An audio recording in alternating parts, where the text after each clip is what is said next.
जय जिनेन्द्र भैया। जय जिनेन्द्र, सभी को जय जिनेन्द्र।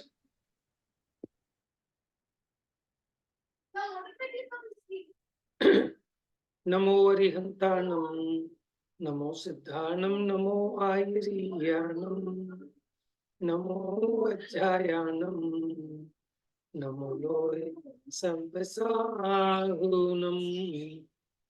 मोक्षमार्गस्य नेतारं भेतारं कर्मभूभृतां, ज्ञातारं विश्वतत्त्वानां वन्दे तद्गुणलब्धये। तो पहली प्रतिमा की चर्चा चल रही थी, दर्शन प्रतिमा। तो दर्शन प्रतिमा वाले को व्रत भी होते हैं, लेकिन अभी उनमें कुछ अतिचार अधिक लगते हैं। और भोजन की शुद्धि की चर्चा चल रही थी, जिसमें आज हम पढ़ेंगे द्विदल के दोष।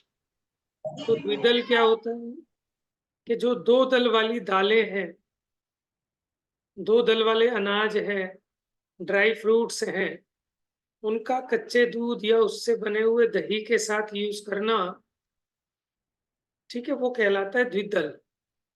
और द्विदल अपनी लाड़ के संयोग में आते ही उसमें असंता अनंत रस जीव उत्पन्न होते हैं। चलिए देखते हैं द्विदल क्या है।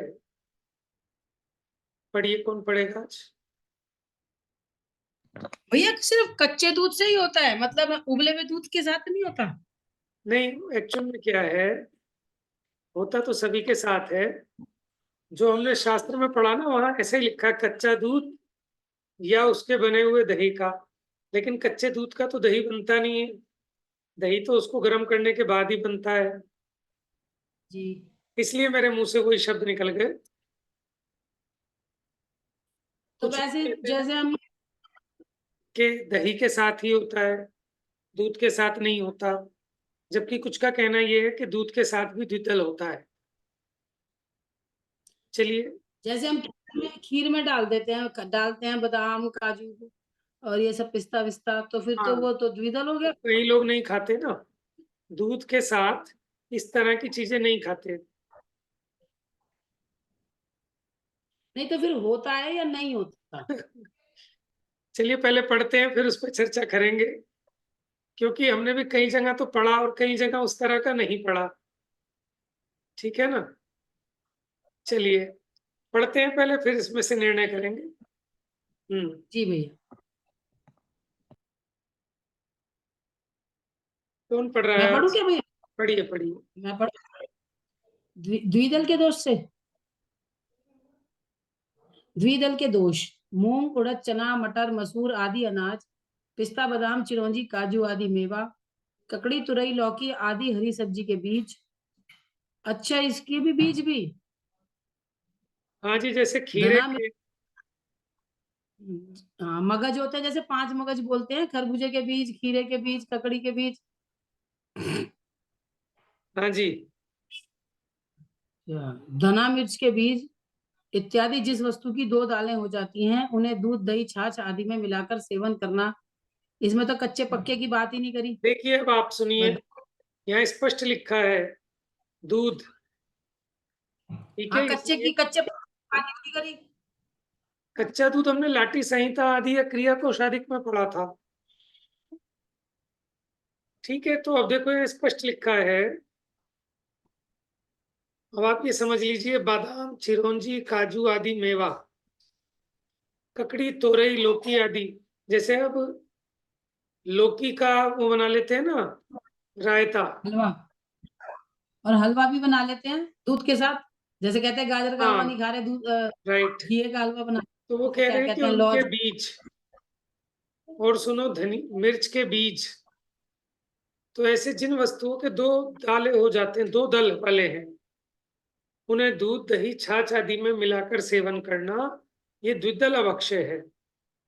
क्योंकि इनका सेवन करने में जिह्वा का स्पर्श होते ही त्रस जीव उत्पन्न हो जाते हैं, इसलिए इनका भक्षण योग्य नहीं है। देखो, आप क्या कर रहे हैं क्या नहीं कर रहे हैं वो बात नहीं है, लेकिन आचार्यों की जो आज्ञा है, ठीक है ना, जैसे मान लो कोई रात्रि भोजन करता है, तो इसका मतलब ये थोड़ी है कि रात्रि भोजन ठीक है। ये रात्रि भोजन की हाँ, छूट है। हम तो बचपन से रात को खाते आए हैं, ये तो कोई बात नहीं हुई, ऐसे कह दें अगर हम। हाँ, देखिए पता चले तो अपनी सामर्थ्य बढ़ाकर इन चीजों का त्याग करना चाहिए। तो कम से कम माने जिनका द्विदल का बिल्कुल त्याग नहीं है, तो छोड़ना तो सभी चाहिए, आप अलग-अलग खा सकते हैं, बीच में कुल्ला कर लो, ठीक है? लेकिन उसके साथ मिलाकर अगर सेवन करेंगे, तो अभक्ष्य है। जैसे देखो दही की कड़ी है, वो अभक्ष्य है। बेसन वाली कोई भी नमकीन, बूंदी का रायता, आप मत खाओ, ठीक है ना? आप वैसी दही ले लो लेना है तो, लेकिन उसमें बूंदी मत डालो। आटे की बूंदी भी बना लेते हैं लोग भैया, हाँ, आटे की, आटे गेहूं। की बूंदी बना लो, ठीक है? तो कुछ चीजें हैं बस जिनसे आपको बचना है, थोड़ी-सी चीजें हैं, ज़्यादा तो यूज़ होते नहीं है द्विदल वाली चीजें और सेहत के लिए भी नुकसानदायक है। बादाम का दूध तो बताओ कब से पीते आ रहे हैं कि बादाम का ये दूध। तो बादाम जो है ना, वो पानी में पीना चाहिए, दूध में नहीं पीते, पहलवान लोग भी पानी में पीते हैं। हाँ, ठंडाई बना के। हाँ, ठंडाई बना के ले लो। दूध तो पचाने में भी बहुत भारी होता है, फिर बादाम का दूध कहाँ से पचेगा आदमी को? आगे देखिए, संथाना। संथाना अचार। पढ़िए। संथाना अचार के दोष। आम, नींबू आदि में घी तेल के साथ राई, नमक, कलौंजी आदि मिलाकर डालने से अचार बनता है, अथवा आम में नमक और जल मिलाकर आमी बनती है। इसे अनेक दिनों तक खाते रहते हैं। अनेक दिनों तक रखे रहने से इनमें प्रत्यक्ष नेत्र गोचर लट आदि त्रसजीव उत्पन्न हो जाते हैं। अतः जैनी मात्र को इनका त्याग कर देना चाहिए। व्रती तो नियम से इसके त्यागी ही होते हैं। ठीक है जी, अचार माने क्या? देखो आप जो डेली का डेली बनाते हैं, नाम कहने में भले उसे अचार कह लो, ठीक है, लेकिन वो तो भक्ष्य है। आपने आज ही बनाया और आज ही उसे यूज कर लिया, तो वो तो ठीक है ना? जैसे मान लो मिर्च छोक ली, अथवा आपने आंबी या आम को, ठीक है, जिस तरह बनाते हैं डेली का डेली यूज कर लिया, तो वो ठीक है। लेकिन जैसे ही आप उसको मर्यादा से बाहर रखते हैं, तो उसमें त्रस जीव पैदा हो जाते हैं। और बाजारों में जो बिकता है, वो लोगों को ज्यादा टेस्टी लगता है, जितना पुराना उतना ज्यादा टेस्टी, क्योंकि उसमें कीड़े सड़ते हैं, फर्मेंटेड हो जाता है वो, तो उसमें एक अजीब तरह का स्वाद उत्पन्न होने लगता है, जो लोगों को उसका माने शौक लग जाता है, लत लग जाती है। हम्म। का पढ़ा था भैया कि जिसका पाप कर्म का उदय होता है ना, और आगे पाप बंधना होता है, तो उसको अभक्ष्य चीज ही अच्छी लगती है। हाँ जी, स्वाद ही उसी में आएगा उसको। क्योंकि उसका पाप बंधना है ना, उसका उदय ही इस टाइप का है कि उसको पाप बंधना है। जी। मतलब जब मैंने ये चीज पढ़ी, बहुत एक अलग ही अनुभूति हुई कि मतलब देखो, कहते हैं कि उसकी बीमारी भी अभक्ष्य दवाई से ही ठीक होगी। राजा अरविंद है ना, आपने पार्श पुराण में पढ़ा होगा राजा अरविंद, तो उसको हाँ, दहा जोर था। तो अचानक दो चुपकलियां लड़ रही थी, किसी की पूंछ कटी और खून की बूंद आके टपक गई, तो उससे उससे बड़ी शांति मिली। तो आचार्य कहते हैं कि जिसकी दुर्गति होनी होती है ना, उसको अवक्ष औषधियों से फायदा लगता है। और अभक्ष्य चीज स्वाद लगती है। हाँ।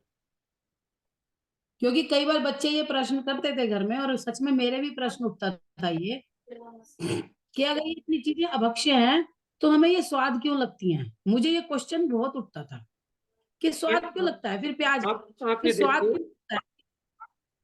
हम ये सोचते हैं जो मीट मांस खाने वाले हैं, इन्हें क्या स्वाद हाँ, आता है उसमें? हाँ।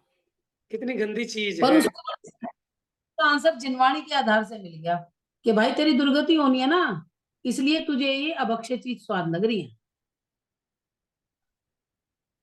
दुनिया में ऐसे भी प्राणी हैं जिन्हें गोबर खाने में मजा आता है, सही बात है। ठीक है? सुअर है, सुअर को विष्ठा में ही आनंद लगता है। सही बात। हम्म। चर्म आगे। स्पर्शित वस्तु के चर्म में रखे हुए घी, तेल, जल, हींग, चूर्ण, दूध, दही आदि या चमड़े से बने कुप्पा, घड़े, तराजू आदि का उपयोग नहीं करना चाहिए, क्योंकि वह हाथी, घोड़ा, बकरी आदि पंचेंद्रिय जीव की खाल चमड़ी है। उसके संयोग से उसमें रखी हुई वस्तु में उसी जाति के समूर्चन पंचेंद्रिय जीव उत्पन्न हो जाते हैं, अतः वह किसी भी प्रकार से सेवन योग्य नहीं है। लोक व्यवहार में भी ऐसी प्रवृत्ति है कि त्रियंच के मृतक शरीर को चांडाल आदि नीच जाति वाले स्पर्श करते हैं। उसका स्पर्श हो जाने पर हम स्नान कर शुद्ध होते हैं, तब फिर चर्म के संयोग वाली वस्तु सेवनीय कैसे हो सकती है? व्रती तो नियम से उसका त्यागी होता है, वह तो मांसाहारी के घर का दूध, दही, घी, तेल आदि भी ग्रहण नहीं करता है। देखिए, जो मांसाहारी हैं उनके घर का दूध, दही, घी, तेल आदि भी नहीं लेते हैं। और अब तो खैर बहुत सारे अल्टरनेट आ गए हैं, पहले नहीं होते थे ना, तो लोग जैसे हींग वगैरह इकट्ठा करते थे, तो वहीं बकरे को मारा और उसकी खाल उतार के उसका खोला बना लिया और उसमें इकट्ठा करते रहते थे, हींग टपकता था ना। तो पहले इस प्रकार के हाँ, अल्टरनेट नहीं थे, तो इनका प्रयोग ज्यादा होता था, चमड़ा इजीली अवेलेबल था, किसी भी त्रियंच को मारा, उसकी खाल उतारी और मशक बना ली। ठीक है, तो आजकल तो खैर प्लास्टिक आ गई, तो ज्यादातर प्लास्टिक वगैरह का यूज होता है। अब है चलित रस के दोष, पढ़िए। चलित रस के दोष। आम, केला, ककड़ी, खरबूजा।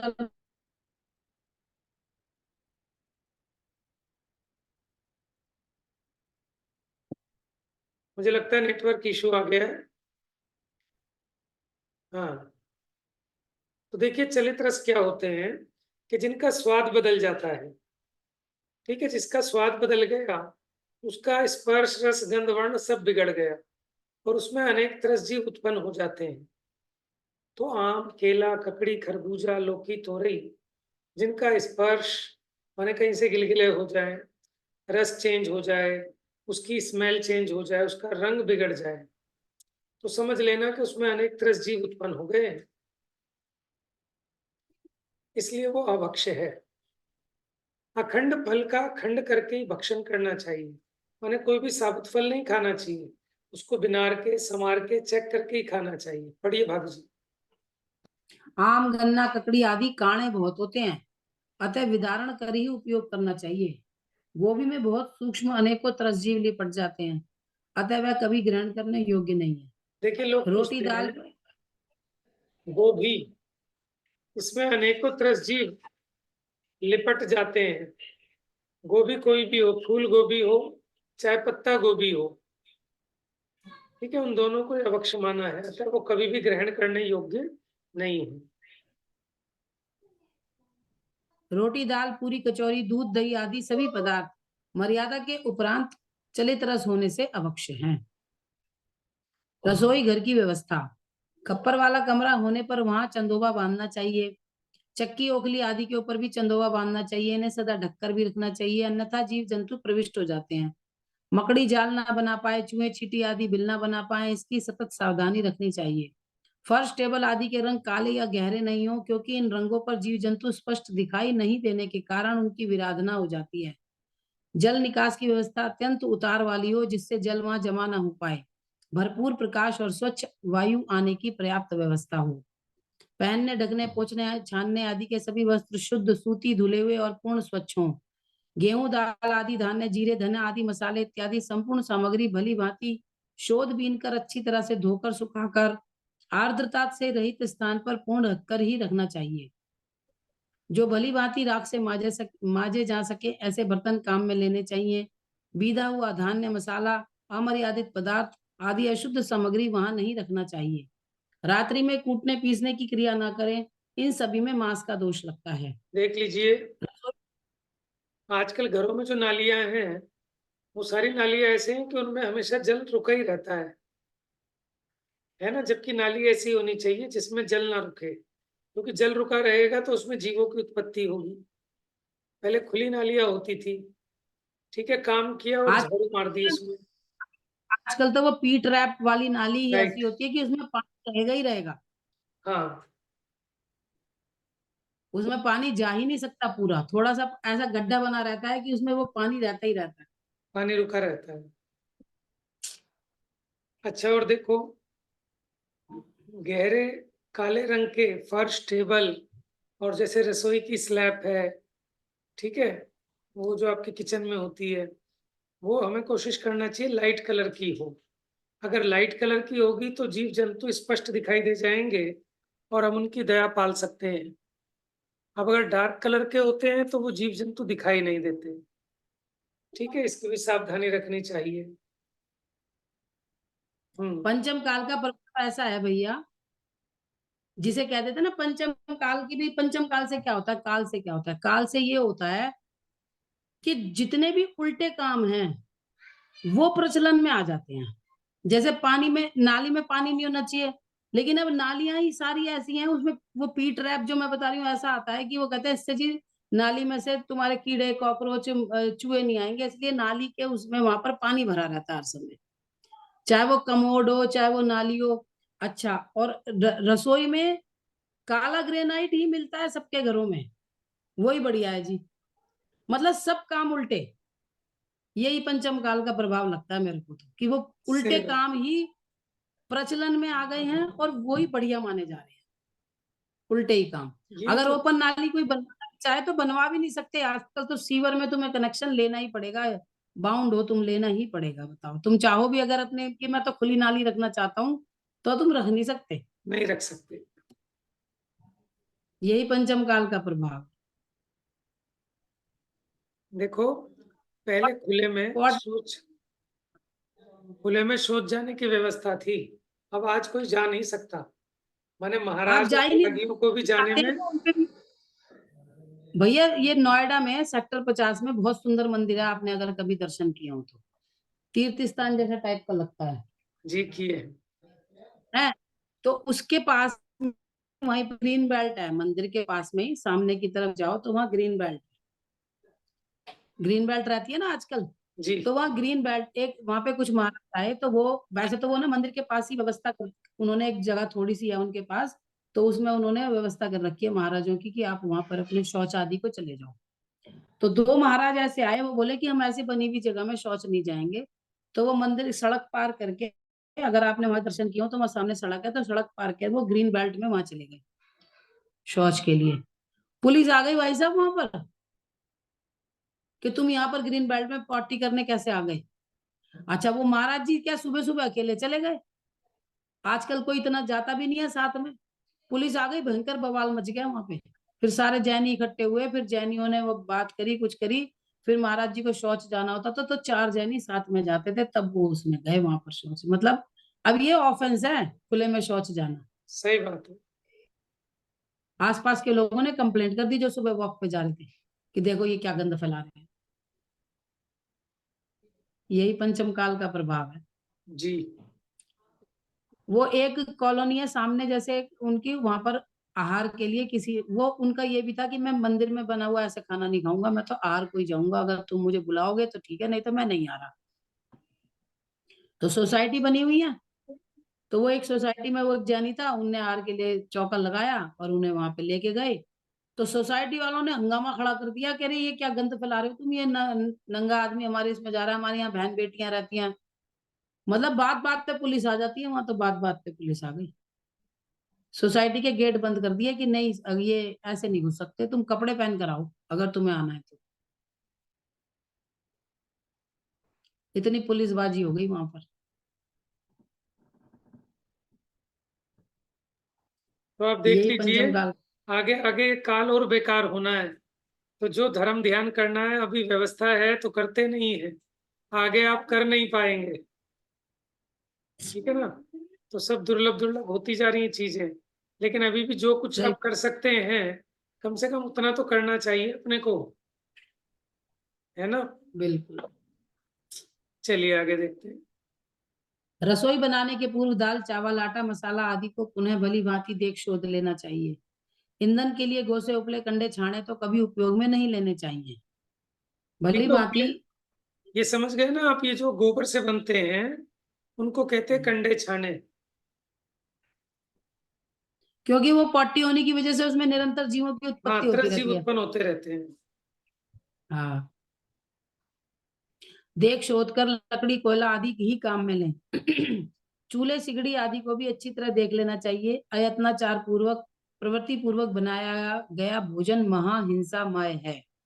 यात्रा आदि के समय यदि खुले मैदान जंगल आदि में रसोई करनी पड़े तो जहां मलिन वस्तु दिखाई नहीं दे, घास आदि नहीं हो, उस स्थान पर ही करनी चाहिए। कांसे देखिए, पीतल तांबे लोहे ये तो पुराने टाइम की बात है। अब चूल्हे सिगड़ी नहीं होते तो गैस होती है। तो गैस के बर्नर वगैरह में बहुत सारे सूक्ष्म जीव चले जाते हैं रात को। तो उसको थोड़ा-सा चेक करके देख के इसको झाड़ पोंछ कर यूज़ करना चाहिए। आगे पढ़िए। कांसे पीतल तांबे लोहे सोने चांदी आदि धातु के बर्तन में ही भोजन पकाना रखना जीवना चाहिए। उसके बाद उन्हें भस्म राख बालू रेत से भली भांति मांज कर शुद्ध कर लें। आजकल की तो नालियां ऐसी हैं, आप राख से चाहो भी तो मांज नहीं सकते, नालियां ब्लॉक हो जाएंगी, सीवर ब्लॉक हो जाएंगे सारे। चाहे भी तो हम राख से मांज नहीं सकते आज की डेट में। यदि ये कार्य मिट्टी के बर्तन में करने पड़े तो मात्र उन्हें एक बार ही काम में लेना चाहिए, पुनः नहीं। पालथी लगाकर या पद्मासन अर्ध पद्मासन से बैठकर अत्यंत शांत चित्त से मौन पूर्वक ही भोजन करें। खड़े खड़े राह चलते बोलते हुए भोजन नहीं करें। शुद्ध कुलीन विवेकी सदाचारी व्यक्ति द्वारा बनाया गया भोजन ही ग्रहण करने योग्य है।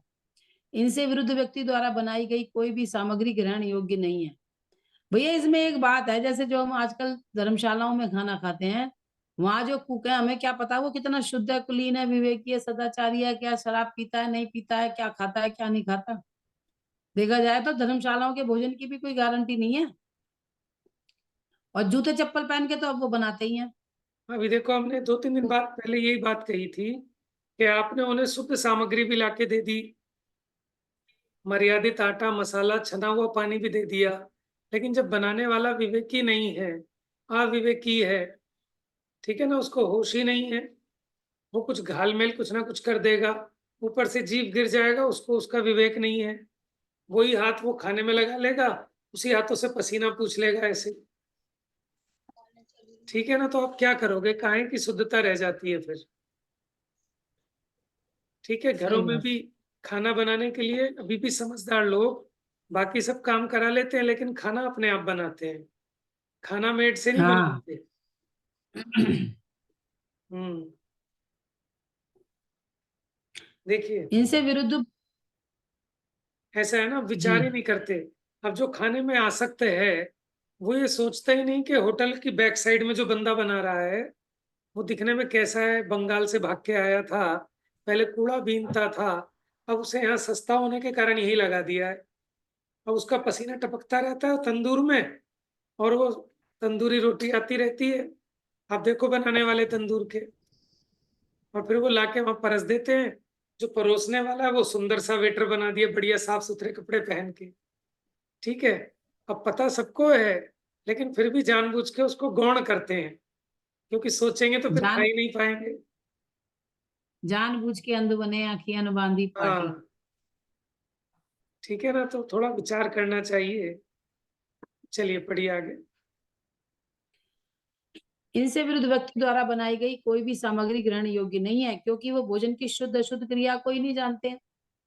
व्रती तो ब्राह्मण क्षत्रिय वैश्य इन तीन उत्तम जाति वाले जैनी के हाथ से ही भोजन करते हैं। मैं भाई साहब वहां गई मंगलायतन, अभी गई थी दिवाली पे।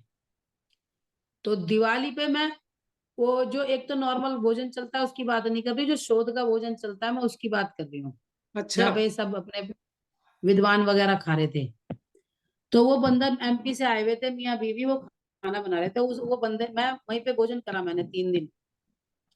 तो उस बंदे ने ना एक तहमद सा पहना हुआ था नीचे।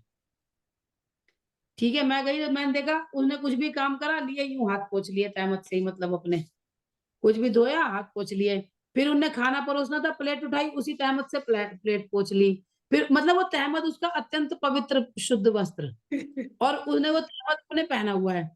अब मैं गई, मैंने टोक दिया, मैंने कहा भैया तुम इसी से तो खाने की थाली साफ कर रहे हो, इसी से तुम हाथ तो पोछ रहे हो, यू कर रहे हो। कि रे आप बहन जी कहाँ से आई हो, हमें तो कोई नहीं टोकता ऐसे, धुला हुआ वस्त्र पहना हुआ है। मैंने भैया जब तुमने अपने शरीर में पहन लिया, वो भी अधो वस्त्र है ये, तो ये हुँ, शुद्ध कैसे रह गया। तो बताओ शुद्ध भोजन की भी ये चर्या है, क्या बताएंगे किसी को। सही बात है। और जो टोक दे वो बुरा है। मैंने कहा इसी से तो तू थाली पोंछ रहा है खाने की, भाई इसी से तू हाथ पोंछ रहा है, इसी से तू पसीने के हाथ पोंछ रहा है, ये तेरा क्या वस्त्र है, ये क्या जादुई वस्त्र है क्या ये तेरा?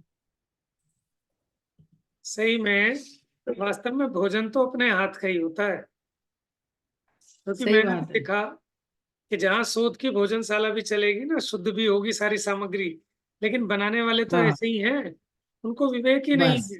वो बुला तो लेते हैं एमपी से, गांवों से, अब वो खुजाते रहेंगे हाँ कहीं कहीं और उन्हीं हाथों से रोटी हाँ। बनाते रहेंगे। अभी इसी में अपने शिव चक्र विधान में जो यहाँ पे भीम गली में शोध की इधर चली थी ना रसोई, इस बार शोध की रसोई भी थी। आप तो करते ही नहीं हो, आपको पता नहीं हो शायद। तो इस बार शोध की रसोई भी थी। मैं एक दिन वहां पानी पीने के लिए चली गई, मतलब बीच में ही मुझे प्यास लगी, तो मैं 9 बजे वहां पानी पीने गई, तो मैंने देखा कि वो उसने कहा टमाटर संभार दो। तो वहां पर एक प्लेट में टमाटर वगैरह मतलब 5-6 सब्जियां रखी हुई थी एक प्लेट में। तो उसने सीधे उसमें से वो टमाटर लिया और अपना संवारने लग गया। मैंने कहा भैया तुमने धोया तो है नहीं? कह रहे मैंने धो के रख रखे हैं टमाटर। तो मैंने कहा ये जो तुमने बाजू में ही और नींबू खीरा, उनकी शक्ल से दिख रहा था कि वो धुले हुए नहीं है। मैंने कहा ये भी धुले हुए हैं? कह रहा नहीं ये तो धुले हुए नहीं है पर टमाटर धुले हुए हैं। मैंने कहा पर धो के तो तुमने बिना धुली सब्जियों के साथ ही रख दिए ये, हम्म, तो ये धुले हुए रह गए। मतलब कहीं भी देख लो आप अगर जाओ तो ये कहने को एमपी के लोग हैं, इन्हें कोई विवेक नहीं है किसी ऐसा भी है चीज ना, का। वो तो पैसे का लालच है उनको, पैसा चाहिए। हाँ तो जब पैसा चाहिए बस। तो कोई क्यों मेहनत करेगा, वो पैसे पे ही दृष्टि रहती है। जिसको धर्म बुद्धि हो, इसीलिए लिखा कि जो व्रती है ना, वो ब्राह्मण क्षत्रिय वैश्य इन तीन उत्तम जाति वाले जैनी के हाथ से ही भोजन करते हैं। और वास्तव में जो स्वयं शुद्ध भोजन करना जानते हैं, वो ही शुद्ध भोजन बना सकते हैं और करा सकते हैं। तो वो तो जैन थे, ब्राह्मण क्षत्रिय वैश्य भी छोड़ो, वो जैन ही थे हाँ, वो, जो खाना शुद्ध का भोजन। सही बात है। मतलब बुरे हाल हैं, जहां ना देखो वहां वही, बस उतना ही सही देखो है। इसीलिए आपको अपने घर में 1 किलो मटर बिनारनी है तो आप फिर भी चेक कर लोगे, लेकिन अगर आपको 20 किलो हाँ मटर बिनारनी है तो आप कहाँ चेक करोगे। सही बात है। तो ये तो होता ही है कि 2 4 6 लोगों का भोजन बनेगा तो ही शुद्ध बन सकता है, और आप एक साथ 100 लोगों का भोजन बनाएंगे तो कैसे शुद्ध बनेगा। या फिर ये है कि वो सारी महिलाएं जिन्होंने भोजन करना है पहले 1 घंटे को खुद लगे सब मिलकर, हाँ तब उसकी शुद्धि हो सकती है। बिल्कुल सही बात। हम्म। सूखा शुद्ध जीव रहित स्थान देखकर ही वहां शुद्ध छने जल से स्नान करना चाहिए। गीली जमीन या बहती नाली में स्नान नहीं करना चाहिए। तालाब नदी आदि के जल में डूबकर भी स्नान करना उचित नहीं है। स्नान करके भोजन बनाना करना उचित है। स्नान किए बिना या अशुद्ध वस्त्र पहनकर नीच जाति के समान भोजन करने पर लोकाचार की प्रवृत्ति बिगड़ने से क्रिया भी भ्रष्ट हो जाती है। राख से माजे हुए बर्तन को रसोई के समय धोकर ही काम में लेना चाहिए। रसोई के बर्तन चौके से बाहर अन्य किसी काम में नहीं लें। यदि लेना पड़े तो पुनः भली भांति मांज कर ही रसोई के काम में लेना चाहिए। यदि किसी अशुद्धि वाले काम में लिए हो तो आग पर भली भांति गर्म कर पुनः मांज कर ही उसे रसोई घर में ले जाना चाहिए। अपने पुत्र पुत्री आदि के साथ भी एक थाली में भोजन नहीं करना चाहिए, क्योंकि मुख की लार के संयोग से झूठे भोजन में त्रस जीव उत्पन्न हो जाते हैं। एक ये वैसे जो बच्चे जो ये पाठशाला में पढ़ के आते हैं ना भैया, इससे वैसे फायदा तो बहुत है। वो हमारा पोता है ना, देखो अभी 5 साल का होने वाला है बस, उसको कोई अपनी झूठी चम्मच से खिला नहीं सकता। यार झूठी चम्मच है, मैं नहीं खाऊंगा, ये मैं ये वाला नहीं खाऊंगा, इसमें आपका अगर फल भी जैसे वो कांटे से खाते हैं ना फल, तो वो कह रहे उस फॉर्क से भी नहीं खाएगा। वो ये कहेगा मेरे सर बताते हैं मंदिर में झूठा नहीं खाना चाहिए। चख नहीं सकता वो झूठा किसी की चीज भी, मतलब ये फिर देखो भी पाठशाला का फायदा है। जैसे एक थाली में खाते हैं ना, तो जैसे सब्जी लगाई और अपने मुंह में डाला, अब मुंह के हाथ हो गए, अब वो फिर आपने सब्जी में लगाए, तो वो लार मिल जाती है, उसमें त्रस जीव उत्पन्न होने लगते हैं। कई लोगों को मैंने देखा नमकीन खाएंगे, जैसे डिब्बा खोल लेंगे, अब वो एक एक उठाएंगे ऐसे हाँ खाएंगे मुंह से, अब वो लग गई आपकी लार, फिर डब्बे में हाथ लगा दिया, फिर ऐसे खा लिया। तो विवेक ही नहीं है जीवों को। पर वैसे पाठशाला का फायदा है बहुत। हाँ जी बिल्कुल है। ध्यान रखता है, वो पता यूँ कहे स्कूल में ऐसे कहता है, "मम्मी, आपने कौन से स्कूल में मुझे कराया है? वहाँ तो नॉन जैन भी आते हैं, वो आलू खाते हैं, मैं तो नहीं खाऊँगा।" मतलब इतनी अकल है उसे इस बात की। अरे बच्चे पूरे ज्ञानी तो हैं, हमारे आपसे ज्यादा हाँ, अकल है उन्हें। हाँ।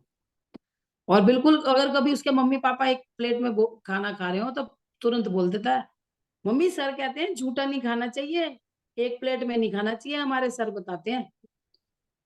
सही बात है। देखो बच्चे सरल होते हैं माँ ना, तो उनको अगर अच्छी हाँ, शिक्षा मिल जाए, तो जीवन में कभी नहीं भूलते और जैसे-जैसे बड़े हाँ। होते जाते हैं, परिणाम कुटिल होते जाते हैं। फिर वो धर्म प्रवेश करना मुश्किल हो जाता है बड़ी उम्र में।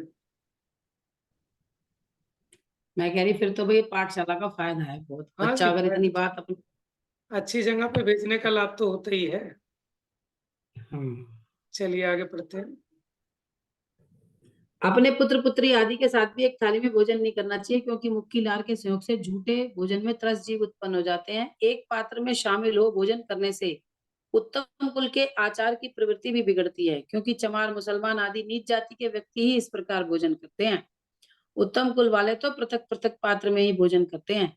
झूठा भोजन पुत्र पत्नी, त्रियंचादि को भी नहीं देना चाहिए। देखो, तो भैया अगर खाना बच जाए तो क्या फेंकें फिर उसे त्रियंच को भी ना दें तो? नहीं, नहीं आप ये सोचो झूठा देखो 2 तरह का होता है, ठीक है? एक तो जो आपने कटोरी में ले लिया और जिसमें आपकी लार लग गई है, ये उस वाले झूठे का निषेध है। अच्छा, ठीक है, समझ गई। अपने रसोई के बर्तन अन्य नीच जाति वाले को नहीं देना चाहिए तथा उनके घर के बर्तन स्वयं भी नहीं लेना चाहिए। सराय में मुसलमान, चमार, धीवर, धोबी आदि नीच जाति के घर रसोई करना योग्य नहीं है। उनके घर में रसोई करने बर्तन लेने से उत्तम कुल के आचार की क्रिया भ्रष्ट होती है। ठीक है, टेंट रोम वालों के के उन बर्तन तो कभी भी यूज़ करने लायक ही नहीं है। नहीं है, आगे पढ़िए। पता नहीं कहाँ है वो तो। रोम के ऊनी वस्त्र पहनकर ओढ़कर रसोई नहीं करनी चाहिए क्योंकि वे 2 इंद्रिय से लेकर पंचेंद्रिय पर्यंत त्रस्त जीवों के कलेवर हैं। चमड़े के समान रोमी वस्त्र पहनकर भोजन करने वाले जीव क्रिया भ्रष्ट हैं। देखिए ऊनी वस्त्र ओढ़कर रसोई नहीं करनी चाहिए, क्योंकि वो क्या है कि 2 इंद्रिय से पंचेंद्रिय जीवों के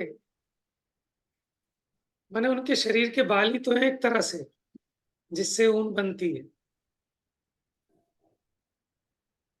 बस अब श्रावक के भोजन संबंधी अंतराय, देखो मुनिराज भी अंतराय पालन करते हैं, उसी प्रकार श्रावक भी भोजन सम माने भोजन करता है तो अंतरायों को टालकर। तो श्रावक की भोजन संबंधी अंतराय क्या है? इसकी चर्चा हम मंडे करेंगे अब।